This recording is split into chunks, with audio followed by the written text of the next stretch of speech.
Dr. John, I have another hypothetical question for you. This might be outside your area of expertise, but we, as you know, we're involved with Duane The Great Writer's new presentation, and one of the things that we have, we're familiar with is all human beings have 5 bodies, and they have the physical body, the astral body, causal, and so forth. And one of the interesting things that we are very, very much aware of is on the astral body, which is basically your emotional body, there are entities that will, what we call tap line, those that emotional body, and they're actually physical lines that it's like in the movie The Matrix.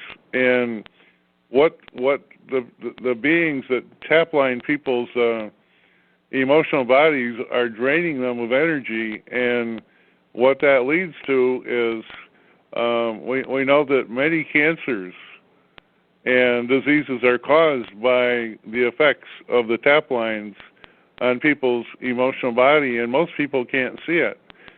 Now, when Sandy first found out about singing "New You, You, You" that we discussed, we'll talk more about this in a minute, but as soon as Sandy started singing the "New You, You, You," the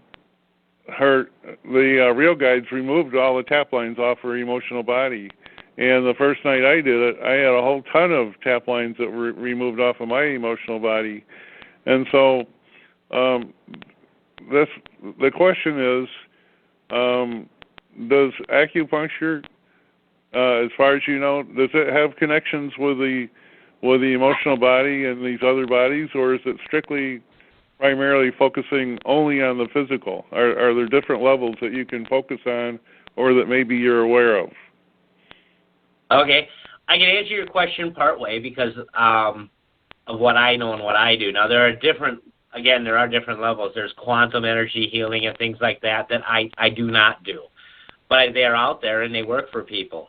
So I'm not going to say anything wrong about them. I just can only talk of my own experience and knowledge. And I'll tell you that there are certain acupuncture points called ghost points. There's certain points that we call spirit points that, in ancient China, like let's say epilepsy was thought to be a spiritual affliction. Even in Christianity, we talk about spiritual disease. So there are multiple cultures and peoples that have arrived at some of these ideas independently. And I think, like for instance, fibromyalgia. I treat a lot of fibromyalgia. There was almost always a psycho-emotional base to that pain, and not just a physical base. And in fact, part of the brain that processes pain, called the cingulate cortex, has to do with your emotional attachments to pain, previous pain experiences, things of that nature. So there are definitely multitude levels that can be treated with acupuncture. In terms of going way up to the quantum spiritual level, I'm willing to bet there are styles out there, more shamanistic kind of styles, which is what acupuncture started with in the way back in the beginning, that deal with that more. It's just not something I do or know in person. Like, I don't know anyone that practices anything like that with acupuncture. But there might be. And one of my friends might do it and just doesn't talk about it, too. You know what I mean? Well, it's interesting because anybody that's listening to this can do the New You sound, and it's here. I'll have Sandy demonstrate it. If she doesn't. Oh yeah. I was going to say. Yeah, do the New You. Okay, it's we sing it, and it's New You. Or any tones that you want to use. You can start on another note. It doesn't matter, but a lot of times when you do this New You, you will get answers about your health in the dreams that you have. There are real guides on the other side. One is Rebisar, another is Paul Twitchell, another is Dwayne Hepner, and they will lead you to a health question that you may have had, or are currently seeking an answer to, and a lot of times that is answered in the dreams, or you'll get a symbol during the next day. One of the things when I first got in contact with Dr. Schneindl, I had actually had been to a different acupuncturist in Marshfield, and I was going to call her and make another appointment. And I actually called Dr. Schneindl, and I had asked for the other person, and he says, well, I think you meant the other clinic. And I said, well, there are no accidents, and henceforth he's been treating me for the last 2 times, and I have set up a whole protocol of appointments. So there are no accidents, and you're led to the right spot at the right time. Dr. John, in the I was going to say, I can quote you from last time when you said that when the student is ready, the teacher appears. And that's a very old Chinese quote, and that has to do with everything from martial arts to acupuncture to just about anything you can think of, really. When you're at a certain level, you'll find that the people you need in your life to carry you to the next level, if you're open to them, you do end up meeting them. You know, I think that is so true, that people are being guided in their life, and if they would just be open to the guidance is provided if people are aware enough to realize, you know, that the guidance is being given to them, because there's a whole bunch of, you know, real guides out there that are just dying to just give people help, but they can't give people help unless they're asked. You know, you can't just step into somebody's life and say, this is what you're going to do. You know, this is where you're going to go, and that everybody has free will, and even the real guides are not allowed to interfere with somebody's choices. So when those opportunities come up, you know, it's like your wonderful service. You know, I think people listening to this are going to be guided to you, Dr. John, and they just need to know that, you know, when they get guided to you, that you're going to be very helpful for them. And one of the reasons I brought up the new you, if people would sing the new, it's a NU followed by 3 separate U's, and you sing that, and the purpose of singing is it connects you to the real guides who have the ability to answer all your questions, and they also can remove your tap lines. And we know that if people will ask the guides to remove their tap lines that are attached to their emotional body, then healing can take place much, much faster than their healing would take place otherwise. So that's the reason I brought that up. Now, the other thing I wanted to ask you, Dr. John, was I think last time you talked about pressure points. Now, over the years, I've run into holistic doctors, and they have a very interesting take on acupressure. They say that anybody that has experienced a severe trauma in their life, what happens is that trauma becomes internalized in different parts of their body and sets up like little knots or whatever inside their body, and maybe blockages or whatever. And the guys who do acupressure have told me that if you find one of those spots on your body and you apply like thumb pressure, you know, and hold like 5 or 10 pounds of pressure on that one spot, you know, for 5 or 10 minutes or however long it takes, the person will re-experience the original trauma that they went through, and as they go through that, relive that trauma, then they can overcome and get healed, and that trauma will be healed. So could you talk to us about that a little bit, and how acupressure and acupuncture work in that respect? Sure. Now, that's a long subject, but I'll try and be a little bit brief about it.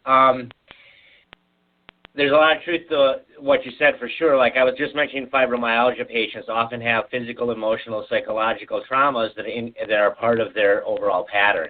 And acupuncture can work with you to work through those. I've had people have what we call emotional releases during acupuncture treatments. They'll get it with acupressure treatments too. There's a whole type of craniosacral therapy called somato-emotional release, which is, I think, the third level of training for craniosacral from Dr. Upledger. It specifically deals with that.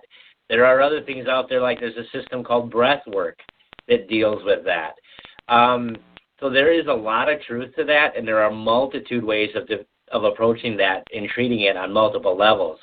I will say that especially a lot of conditions that are chronic and what we call recalcitrant, things that often seem to be stubborn in response, you will find often deeper underlying problems that are causing them to stay stuck. And if you can figure out what that is, be it emotional, be it spiritual, be it, past traumatic injury, or a combination of those things, and you can approach that in that manner, you do get people unstuck, and they start to get better. Well, that sounds like there's a lot more to it, isn't there? Yeah, it's complicated. Some of them are physical. There are pressure points that are just physical realities. For instance, a point that's over the acupuncture point, what is it, nomenclature? LI10, it's on the forearm. It's right over the radial nerve. It's something we use in martial arts to make somebody drop their grip on you. You smash your fist into it, and then they can't hold you anymore because their hand doesn't work. So some pressure points are simply physical, neurological phenomenon in the body. But there are other ones, especially pathological ones, that were developed, like you said, in response to old traumas of any type. That reminds me, is that where tennis elbow comes from? Is that the same acupressure point where you get tennis elbow from? Tennis elbow is a little bit up from that. That's more LI 11, I believe, and I always remember the points by their Chinese name, not so much the nomenclature. LI 10 is down from that a little bit, but it's in the same area, and there's also a small muscle underneath there and that is activated by that called the pronator teres, which has a lot to do with when you move your wrist in the supination and pronation. And so, yeah, there is a tennis elbow area in there as well. So that's more of the physical part of it. You wind up treating people for tennis elbow? Yeah, a lot. And not even tennis players, although I have a few of those. But, for instance, hairstylists. Using shears all day and combing people's hair up to the shears and making snips and doing what they do. There's a lot of rotation of that wrist. There's a lot of flexion and bending of the elbow. And when you do anything repetitively over and over again physically, it can create something called a repetitive strain injury. Those are super common, and we treat those very well with acupuncture. I used to have really bad tennis elbow, and I finally figured out how to get rid of it. And the way I got rid of it is I changed my technique. So when I bring the racket back, like on my forehand, I used to open up my wrist, and then when I swing, I'd close my wrist. Now I just leave my racket head face down, bring my hand back, and then come forward, and all my tennis elbow went away. Never had it anymore because I wasn't opening and closing I wasn't twisting my arm in my swing anymore. But okay. I'm sure like hairstylists and all them are always constantly twisting their arm left and right in the motion that they use. Yep. Now, Sandy went through a bout of carpal tunnel. Is that a similar type situation when you have carpal tunnel syndrome? Where your wrist really hurts? Yeah, there's a multitude of things that cause carpal tunnel syndrome symptoms. For instance, somebody could have a very forward head posture for working on a computer or poring over books for long hours, and that creates stress on the nerves as they exit the spinal cord and the cervical vertebra region, and that pressure can cause carpal tunnel symptoms. Sometimes somebody has a repetitive strain where they are rotating the wrist a lot or using heavy vibrations like jackhammers and stuff, and that might cause actual inflammation in the carpal tunnel itself, which is another type of condition that causes it. So there are, and it could be a combination. Somebody may do a lot of things with their wrist, like typing on a computer, but they're also doing a lot of things that are bad for their neck, like poor posture while they're working on that computer. So they have both reasons for it. Well, that's interesting. So if you have your head forward while you're doing all that can cause carpal tunnel, and it's not necessarily in your hands? Yes, well, it can, because the spinal cord goes up through the spine and it exits at different levels where they're called nerve roots. And that spinal cord is supposed to lie within the spine in the correct spinal posture. So if you change that posture too much, it stresses things. So for an example, think about a very heavy hammer. You're holding it in your hand, but you're holding it exactly up and down. It's real easy to hold that way, right? Yeah. Tip that hammerhead forward 10 degrees or like 3 inches. And now feel all that pressure on your wrist from that handle that's getting pulled that way because it's gravity. Yeah, I can see that. Yeah, and the same thing happens to the nerves in your neck when you move your head forward. That's something that's roughly the weight of a bowling ball pulling on your cervical spine and your nerves. That's a lot of pressure. So you're saying the cure for that is to be laid back and put your head back, right? Yeah. Well, that will help, but you got to usually, if you've done it long enough, like me, being a kickboxer and a martial artist for years, plus doing what I do and working on a computer, doing notes and writing textbooks, I've got a complication of it. And the two things I use to correct it are acupuncture and chiropractic. Well, that's very interesting. I have to say I learned something about carpal tunnel. I always thought it was just in the wrist, but I didn't realize that your posture of your head had that much to do with it. That is very interesting. Yep. Thank you for that.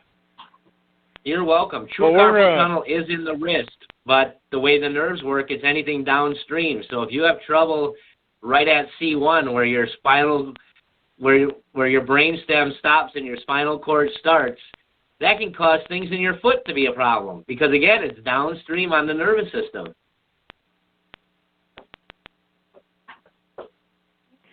Well, this has really been wonderful, Dr. John. I'm going to give everybody a chance for a last-minute comment.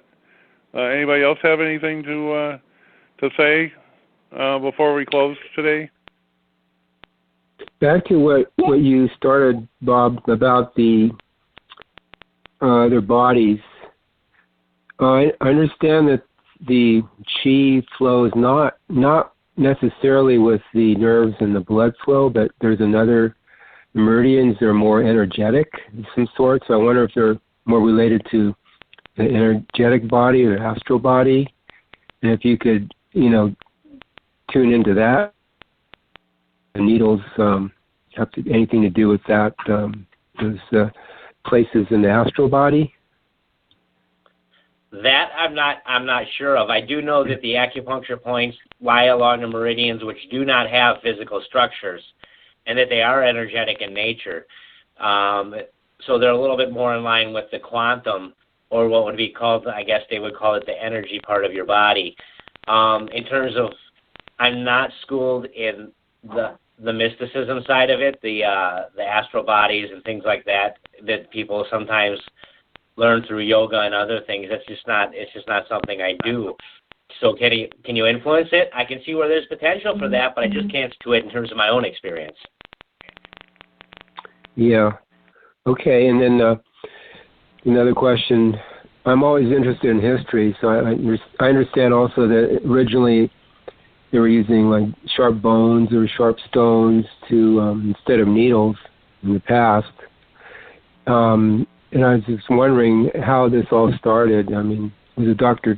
Tung that brought it out, or I'm sure it was earlier, but he was one of the originators of really bringing it out. But how do you see it starting, the whole idea? They have found Stone Age needles, Bronze Age needles. We're going to be very, very minuscule, but thank you.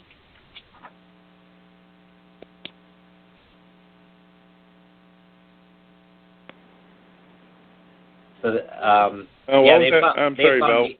Claudia had a comment. I didn't quite hear that. Claudia, could you say that one more time, please? Can you come back? Can you talk again sometime? Please, I have more questions. Thank you.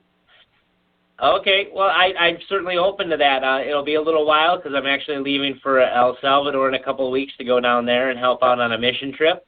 But when I get back from that and then catch up at work here from being gone for a week, we can definitely look at that. I'd be more than happy to answer some more questions from people. Wonderful. Okay, well, thank you, Claudia. Thank you, Dr. John. Thank you, Val. Thank you. Val, did you have? I'm sorry, we kind of interrupted you there, Val. Please continue. Well, Dr. John was we're going to get into the history a little bit, the origins of okay. Yep. acupuncture. Yeah, they've found Stone Age needles and Bronze Age needles, and that was a lot different. That was more of like fascial pricking and different, so it wasn't quite as refined as current acupuncture is. But you know what? Things probably all go back to massage because it probably happened when that first caveman got up and banged his head on the cave, and then he rubbed it, and it felt better. So, and massage or Tui Na, as we call it in Chinese medicine, Tui Na means just push and pull. That's what it translates to. It's probably one of the earliest forms of healthcare out there. And then they probably started learning different herbs and plant stuff that would help them. Native cultures have huge herbal histories, like the Native Americans or the Native Tibetans and stuff have always developed plant and animal-based medicine along with some type of physical treatment. And sometimes spiritual treatment. Again, that's not my field that I'm familiar with. But I know it exists. Yeah, I understand when the Native Americans found one of their buddies next to a plant dead, they figured that was not the plant to eat. Yeah. Probably a good clue. Say Val, I'm going to have to cut it off here because Dr. John has...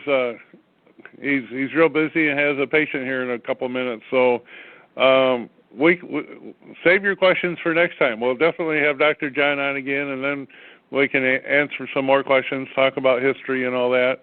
I'd like to give Dr. John, why don't you give us a summary of how people can contact you, and thank you so much for participating on our show today.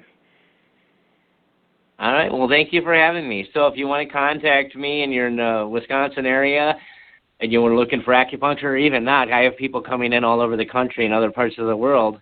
My phone number directly is 715-323-0548. I have a Facebook page called Marshfield Acupuncture. I post a lot of research on there about acupuncture and other natural medicine. That's a great resource for a lot of people, and you can be sure that I read the research and looked through it before it's put on there. Because, the Internet is a wonderful thing, but sometimes not everything on there is accurate as well.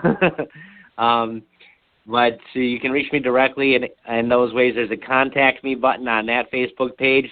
I have a website, so if you Google Marshfield Acupuncture, you'll find my website, and there's a Contact Me button on there where you can send me an email as well. Well, thank you, Dr. John, and thank you, everybody, for participating and asking your questions. And we really look forward to doing this again the next time.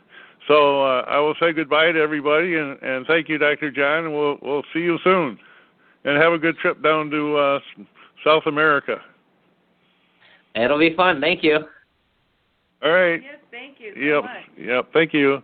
Bye, everybody. Bye.